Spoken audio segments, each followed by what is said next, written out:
to another episode of the Tailored Healing Collective podcast. This time of year always seems to be some sort of initiation for myself and people around me. I gave birth around this time over the past 2 years with a gap year in between. And during that time, some really hard decisions came up. But I believe very deeply in the power of the universe, my power as a woman and as a Black woman. When I created Tailored Healing Collective last year, I don't even know what was stirring inside of me, but a lot of the collective experiences that I was having at the time seemed to meld into one big thing. So my whole reasoning for creating this space, even 5 years ago when I was still just imagining it, was because I did not see women who looked like me reflected within sacred medicine spaces like cannabis or even psychedelics. I saw a few here and there. Some were celebrities and some, were working very closely with the medicine, but they would be the pioneers and the leaders. I wouldn't really see too many women besides them. One of them I'd like to shout out. I've actually asked her to be on the show. Fingers crossed I'll get her on here one day. Her name is Wanda James, and I believe she created the first dispensary and plant medicine shop within Colorado. So shout out to her.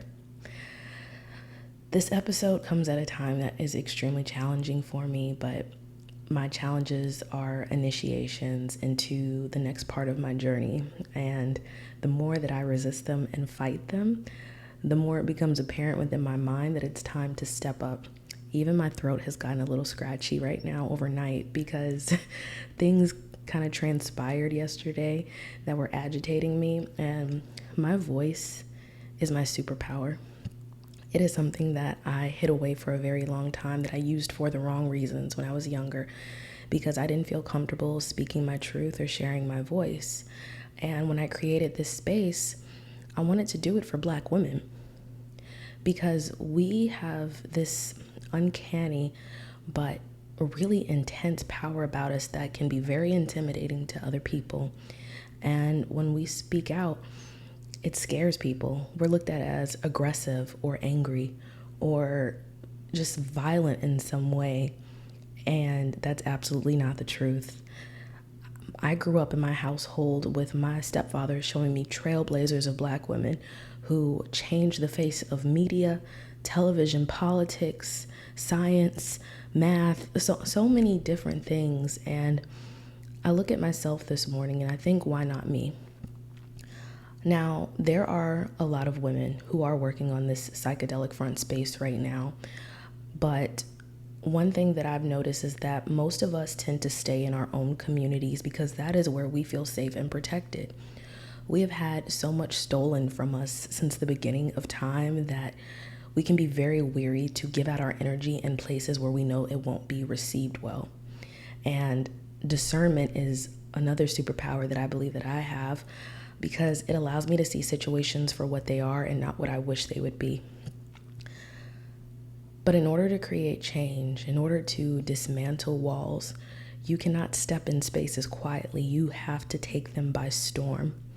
And though you hear my voice, which sounds pretty quiet right now, this podcast, this platform is me taking this world, this particular space for women by storm. You see, I wear this Venus and Willendorf. I learned about her in a lecture I listened to last year, and they were talking about the beginning of civilization and women and how this was the first religion, the matriarchy, because it was creation.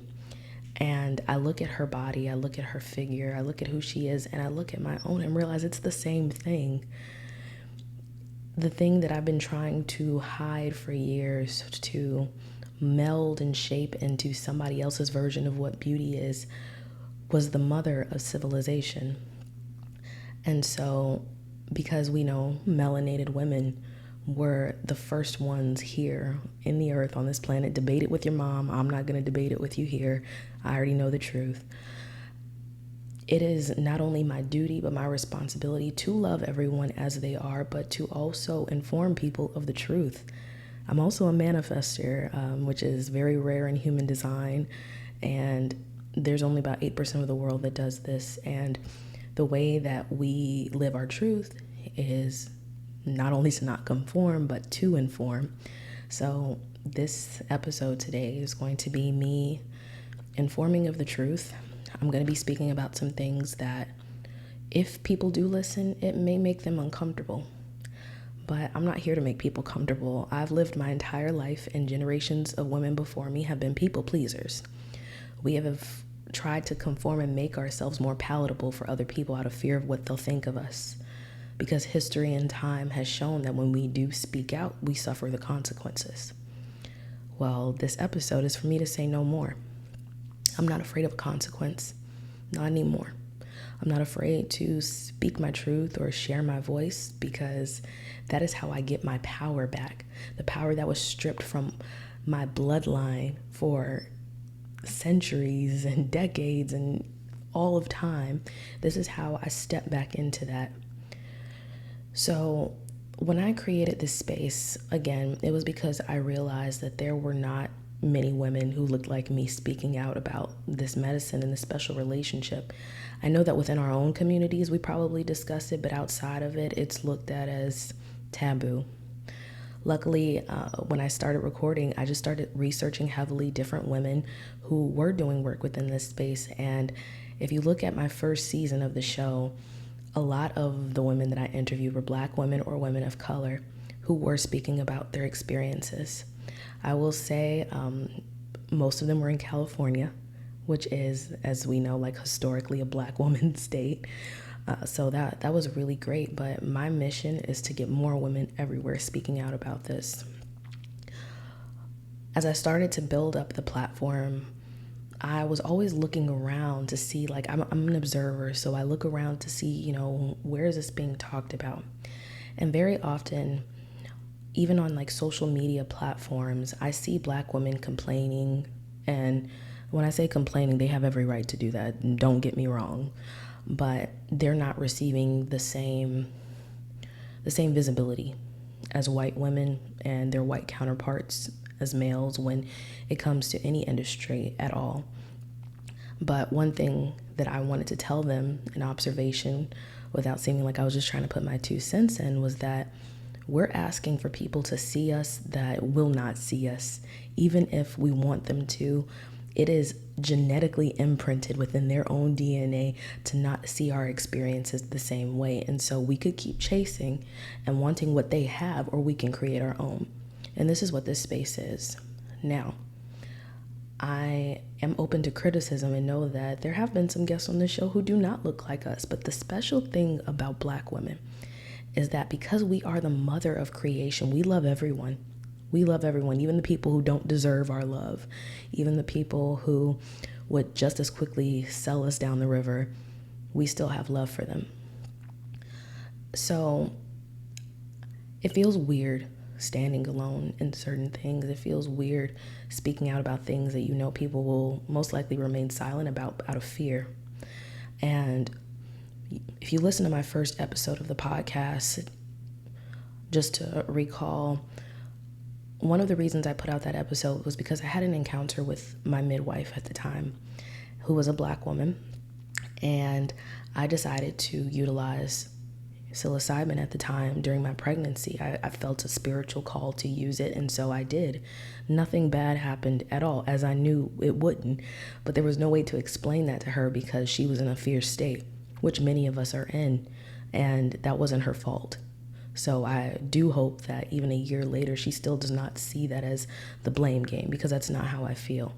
But I felt that it was a duty of mine to awaken other Black women to show this is not bad. They made you think it was bad. They made you think it was evil. They made you think it was going to kill and hurt your baby. And that's absolutely not the truth. My daughter's living proof of that. My son is living proof of that. And that experience said, well, let me go out into the world and inform people that this is not bad. Look at me.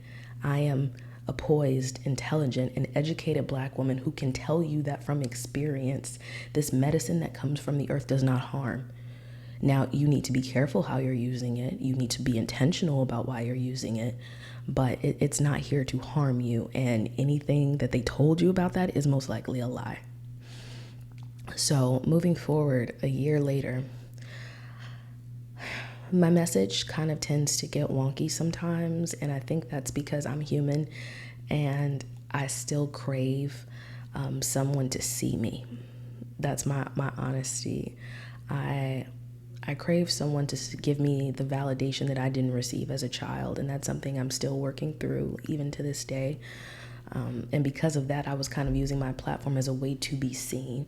But this work, and what I've realized overnight after a lot of tossing and turning, is that this work is not about me. It's not about me. It's about other people. And I'm at my best and speak my clearest when I inform people and tell them that this work is about the world. It's about changing minds. It's about changing the world. And I remember there was an episode that I did with the Arter Project, and I was criticizing openly Michael Pollan's How to Change Your Mind, because as we all know, when a white man comes up with something and says it's gold, like chef's kiss, like it's genius, knowing damn well where he got it from, indigenous wisdom. And even though that was a great series, great cinematography, great storytelling, there was only a smidge mentioning the people that this medicine is original to. And you can't just skip that over. You can't skip over that and act like it's not important. And I'm almost a little bit upset about something that I've done personally, because I agreed to film a workshop that will be coming out soon. And I did not go as deeply into the history of the war on drugs and colonization as I would have liked to, because I felt that I had to make myself more palatable for the platform. And honestly, I feel like they might have cut it out anyway, but that's not for me to say. So this is what this episode is, because this is on my platform and I have the freedom to speak as I wish. I've also been asked to be an advisor and a community member in another group. And this group of women, I'm going to be very candid, does not look like me at all. Like, not even a slight. Maybe there are some members in there that I haven't seen yet, but they do not share my cultural identity at all. And, because I am a Black woman, but I do have love for every single person on this earth, I'm not going to deny healing to another group just because they don't look like me. But here's the thing that's happened that has caused me to make this episode, and is like, it's been crawling underneath my skin. I was speaking with my husband about the situation with the group, and we were talking about me being the token. And automatically, I got so angry, because I feel like I'm smart enough to know better, to not do that. But here's the thing about being a token. It is very awkward to be a Black woman in a space where no one looks like you. It's even more awkward to feel like you have to conform yourself in order to meet a group's standards. This is why when Black women tend to sign brand deals and things like that, they're only allowed to be a portion of themselves, the one that is intriguing to people, the one that's enticing. But when it comes to actually speaking our truth, we're silenced most of the time. That's not going to happen in this space. And so I don't like speaking like this very often, but this is also how I take my power back. I never want to feel entitled as a Black woman to anything or everything. But that's the very scary but true history. It's not that I'm entitled. When you are powerful, when you have that power, that's not something you have to go validating with everybody.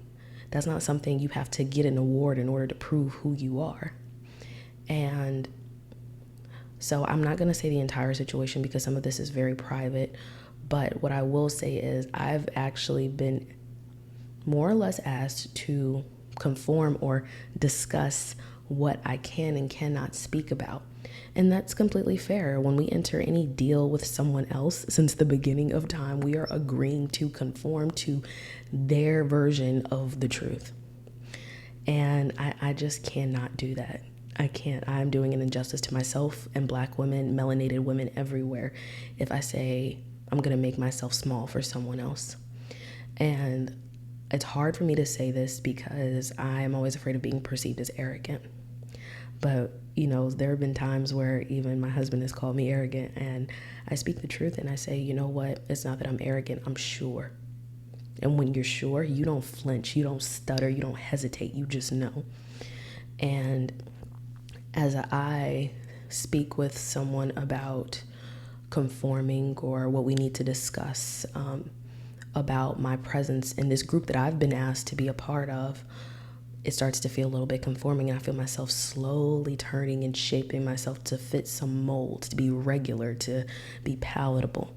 I know that I don't say anything wrong. I don't say anything offensive. In fact, my mission for Tailored Healing Collective, at least over the past few months, has been to guiding people to not be reliant on these medicines.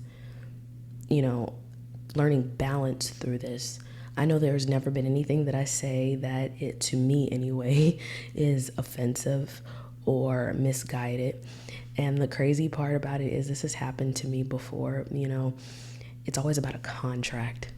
Always, almost always, and if not about a contract, about stipulations about what I can and cannot say and what I can and cannot do. I've worked as a Reiki healer before, sound bath practitioner, and every time I try to enter in partnership or collaboration with someone, there's always something that makes me walk away, and it's usually the take your sign down. This happened at a situation a couple years ago. I was supposed to work as the sound bowl mom at this event, and I had my sign so that I could draw attention to my personal platform so that I could help it grow. And I was told I couldn't have my sign because it was contradicting with, all it said was my name and it had a QR code. It was very presentable. Like, I wish I could show you all now. I think it's like in the basement somewhere. But then there was another situation where they wanted me to teach at a hotel. And when the time came for me to talk about having my sign, something to help promote myself, they told me I couldn't have it there either because it was contradicting. And again, this has happened many times. So what does this teach me? This says that if you want yourself out there, if you want to promote, you have to do it yourself. And Black women, we're amazing at that. Let me do it myself, because no one can do it like I can. And that's how I feel about all of this. I'm scrolling through this particular website that has asked for me to work as an advisor on, and this is something I should have done prior to, but the excitement of somebody wanting me, validating me, made me like completely blow past this. So I go on the website, and I've been asked to take a particular course in order to validate my experience and make people feel comfortable because of liability. I'm going to keep doing the dumb air quotes because the shit makes no sense. And I'm sorry for cursing, but I'm going to be candid and real here too. I'm not going to say, I'm just perfectly poised. No, my name is Taylor Valera, and I'm going to speak the real ass truth. So I'm scrolling through this course that I've been asked to take because every other facilitator within the group has been asked to take it. And the person I'm talking to goes on to name everyone in the group that's taken it in their experience. And they say, well, everyone has taken this course. I'm not asking you to do anything that no one else is doing, but you are.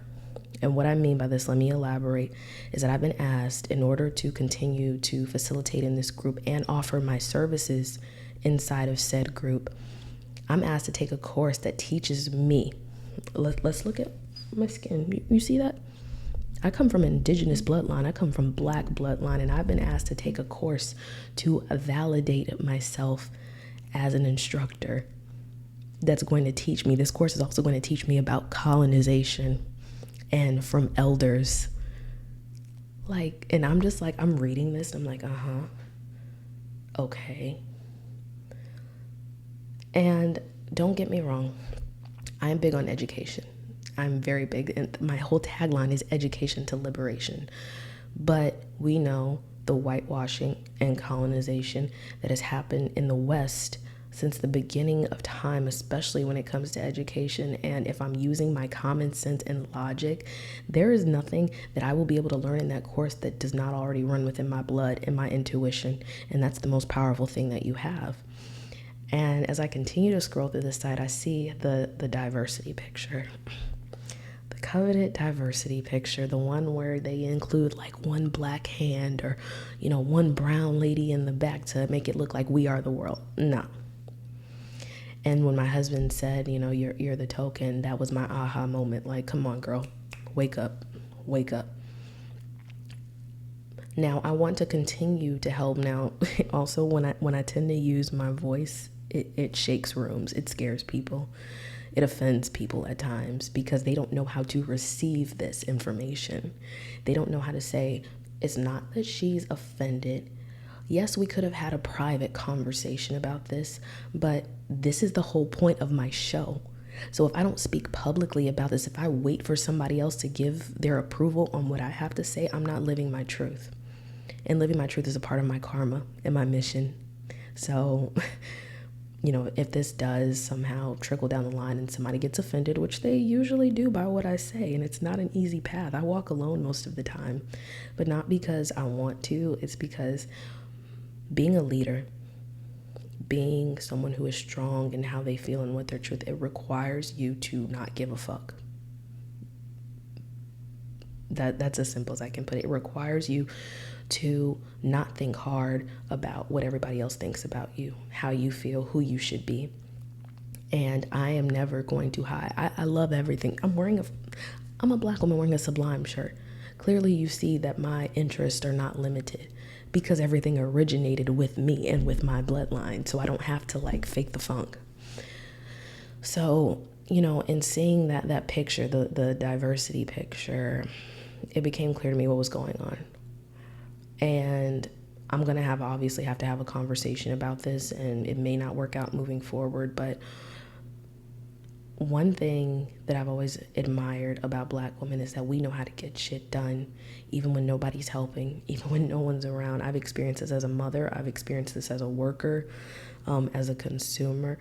We know how to do anything, it's to create. And one hardship that I was having over the past year with Tailored Healing Collective was I would see other women get on major platforms to talk about the things I'd already talked about. And I was kind of like, well, where's my clout? Where's my cookie? Girl, it's about more than that. I even went so far as to let myself get offended because other women were getting mentioned in major Black publications. And I felt ignored and passed over, but that's not my job. My job is to initiate. It's to spark ideas in people's minds so that they can wake up to their own nature. And so, this space will grow over time. This space will take the world by storm. But for me right now, it has to be about more than impressing someone or getting the validation. And that's another thing. So, I'm sometimes very competitive. I don't see it that way, but I am. And I wouldn't understand why what I've been talking about publicly for a year. And I say publicly because there just really are not. You think before I created that podcast, I didn't look high and low for Black women-led podcasts talking about psychedelics and cannabis. Now, granted, there are people out there. For example, the Cannabis Cutie, Blunt Blowing Mama, Tyler Therapy. If we're talking celebrities, Khalees, Rihanna, Maya, there's tons of Black women, John 9, the Rastafari, there's so many. I can't even name all of them right now. But what I will say is just a few aren't enough. We have to gather in numbers. We have to show ourselves, not other people, but show ourselves just how powerful we can be, because it is through that we open doors for others. So, I realized that I had to join these women who are standing in their own platforms, informing and sharing and creating space, because it is through that we empower the people around us. I will never conform myself in order to fit someone else's standards, and that's very painful for me. That is extremely painful because it feels lonely to speak your truth and not meld it into someone else's version, to be nicer, to be quieter, to be less aggressive, less passionate. That's not me at all. It never has been. And the older I get and the wiser I get, the more that I see that that's not a life worth living. I have 2 young children, and every step that I take, even though my life is my life and their life is their life, every step that I take creates a path for them. And I come from a long line of very powerful women. They gather in numbers. I have a very big family on my mother's side. However, they've also suffered quite a bit because they conformed and were people pleasers. And that's not their fault. That's what the world did to them. But through this show, through using my voice, I tend to turn that narrative around. I'm taking what's mine back, and not because it solely belongs to me, but because I believe that I come from that line that is the source of creation. And to most people, if you don't know history, that will sound delusional to you. But I've done enough research, heard enough lectures to really understand what's going on here. Everything originated with the Black woman. Like I said, argue with your mom if you don't believe it. Look at history, look at facts. It's not something that I just dreamed up in my head. It's what I see reflected. I know who I am. I know exactly who I am, and I will not change for anyone. In fact, other people are going to bend to what I do and what the women around me do, because we create the baseline for what this world is right now. Music, food, nurture, care, science, all of it comes from the beginning of matriarchal civilizations by melanated women. We're not going to do that all lives matter stuff here, because they do. But that's not what we're talking about. This is what we're focusing on right now. I want to do a better job this season about bringing more Black women who feel comfortable sharing their truth on this show. Because years from now down the line, when my kids are teenagers and adults, I want it to be so normal that you don't see a black woman on like every major channel that we run, or, any kind of packaging or any kind of powerful stance, because it is our time. We spent years, and I mean, I'll stop saying years, we've spent the entire life cycle of women being oppressed. But this isn't about oppression. This is about standing in strength and power and knowing exactly who we are. We don't have to explain that to anyone. We just create. We just make. So, when I see things like for the beauty industry, for example, like, Black women getting angry because, something like a white woman will put on some braids or some locks and, culturally appropriate and say that there's nothing wrong with that. I'm not going to get too invested in that, because I know who I am. You can't mimic the real thing. You can't copy it. What my hair does naturally, you can fake it if you want to, but that's not me. And we cannot create a more loving world, a more peaceful world, until we have a true understanding of this history, until we are honest about the things that we do subconsciously and consciously in the way that we treat Black people, melanated people. I don't mean just Black Americans. I mean everyone with a brown, Black skin tone in the United States and outside of the United States and around the world. Because we live in a society where we care very much about our representation in the media. In other countries, I don't believe it's the same, because we're a very media driven, place where most of our information that we get is through a screen. In other countries, they don't necessarily experience the same thing. You don't have to tell them who they are. Like, why do they need to see themselves reflected in a movie when they already live around everybody who looks like them? But it is my mission, I guess, in this particular time to reshape the views where I live and where I am, and hopefully eventually around the world one day, for people who do use media as a form of expression. I've studied very deeply into occult knowledge, and the only thing that I learned is that this world it operates in balance. And while we would love to live in a perfect world with sunshine and rainbows, there would be no balance if there wasn't darkness. And a lot of the darkness comes from the evil that happens here. And I don't think all people are evil by nature. For example, the whole situation I was just telling you all about, I think that they're just a byproduct of a certain kind of thinking. That doesn't make it right, though. That means it needs to be corrected at some point.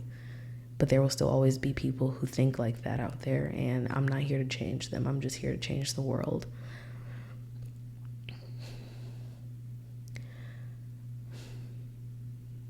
This has not been easy to film. It might seem easy because my words just naturally flow off my tongue, but one thing I was saying last night to my husband was I'm tired of losing friends. When I created that episode originally, the first episode, Well, not the first episode, I think it was the third episode, talking about my birth experience and my experience with my midwife. Never talked to her again after that. She was very offended by the episode. Other situations I've been in, where I spoke truth, no one talked to me again because it's uncomfortable for people. They don't know how to handle it. They're so caught up in heavy emotions that they can't step outside of themselves. And so putting out this episode may very well lead to me losing deals or partnerships in the future because my truth is uncomfortable for people. But when I divert from that and I don't speak that, with justice, with strength, I'm doing a disservice to myself and to the women around me. I don't change the world. I get too scared. I'm like, I'm just gonna shake things up a little here. No, I'm a volcano. That means when I erupt, the hot lava is gonna go everywhere. And if you're smart, you'll honor that lava and you'll see at some point things have to erupt in order for you to see the beauty in them. And volcanoes are absolutely beautiful. They are a man-made, or not a man-made, they are a spirit-made creation that in all its power and its beauty, people come around the world just to marvel at. But is also depicted as something very dangerous when you see like movies when people are like falling into the hot lava. I'm like, no. It can be very dangerous to speak your truth because it is intimidating and people thrive off of power. They thrive off of control. And when you no longer have that, when someone sees that they cannot be controlled anymore, that, you can't make them have a certain message, that's scary. Because it's like, if I can't control you, what are you going to do next? I'm going to continue standing up for Black women, for melanated women, for the people who this medicine was original to. So moving forward through Tailored Healing Collective, yes, I had a craving to be on certain giant platforms and spaces because I thought the bigger the audience, the more money. No. It's not about that. Because I've always been blessed some way abundantly. I have not had a perfect life. I've had scares, I've had bills, I've had very normal human things, but I'm always taken care of at the end of the day. And the more that I honor my truth, the better things get. And so I encourage anyone listening to this show today to honor your truth, whatever that may be. Never make yourself feel like you have to conform. Create your own. Stop looking for other people to give you everything all of the time. Now, there are things that I myself are even comfortable with. I don't necessarily enjoy growing my own food all the time. I like benefits of, internet and getting to have certain luxuries in life. I'm not going to lie about that or deny that at all. I benefit from being a citizen in the United States, but I've also been educated that there are other options for me out there. But when I say create your own, I mean, if you are looking to seek some sort of freedom where you cannot be controlled, or told that your voice is too loud, or that you're too passionate about things and you look angry or you come off a certain way, don't listen to those people. They don't know what the hell they're talking about. They're trying to make you small. You are not small. You are powerful, no matter who you are. And that goes for Black, white, Asian. It doesn't matter. You are a powerful human being. Never conform yourself to fit somebody else's standards because your spirit will suffer at the end of the day from it. You will wake up at night sometimes knowing that you didn't live out your full potential because you were afraid of what somebody else would think of you. And you're going to hurt some feelings. I've had to learn that the hard way. You're going to hurt some feelings. You're going to scare some people. You're going to turn some people off with your message, but that doesn't matter. You matter. What you do for future generations matters. What you do for your children, your brother, your sister, your mother, all those people who did not have the courage to stand up and out one day, even if they don't thank you, they will see you. But that's not important either. What's important is that you see you. If your mission is to create change, then create change. And that's what I'm here to do. There's no soft way to put that. There's no way for me to, make myself small. My hope is that this episode today, whoever it's heard by, is received with love and with understanding, and that they too can help be part of this change that Tailored Healing Collective is going to make for people, and that, so many other podcasts and shows and businesses are making. They're helping us step into sovereignty, to take things back and do good with them. And this is not to say that other people who have, spaces that they talk about psychedelics and medicine and they don't have good intentions, but good intentions are good intentions for everyone, not just particular people. And you'll hear me talk about that in my first season. This medicine was not meant for just one kind of person. But when it was perverted and taken away from these communities, demonized, it was only fed back out to certain masses and certain groups. I want Black and brown people to have access to the scientific part of this so that they can understand, not just on a spiritual level, but on a scientific and logical level, their own brain patterns, so they can see how this medicine can help and hurt and how to practice it effectively. Because I just don't believe right now there are enough practicing spiritual workers who have the energy to alone carry doing this work by themselves. I think that it needs to happen in tandem. But in order to do that, the narrative has to change right here first. And how do you get to people? The media. So I don't know that I have too much more to say today. I'm actually coming up on, in like a week and a half, on the 1 year anniversary of this show. And I only intend for it to grow from here. I have to remind myself constantly, this is not about media attention or frenzy. Because if I had to be honest with myself right now, raising 2 small children, I don't need all that attention right now.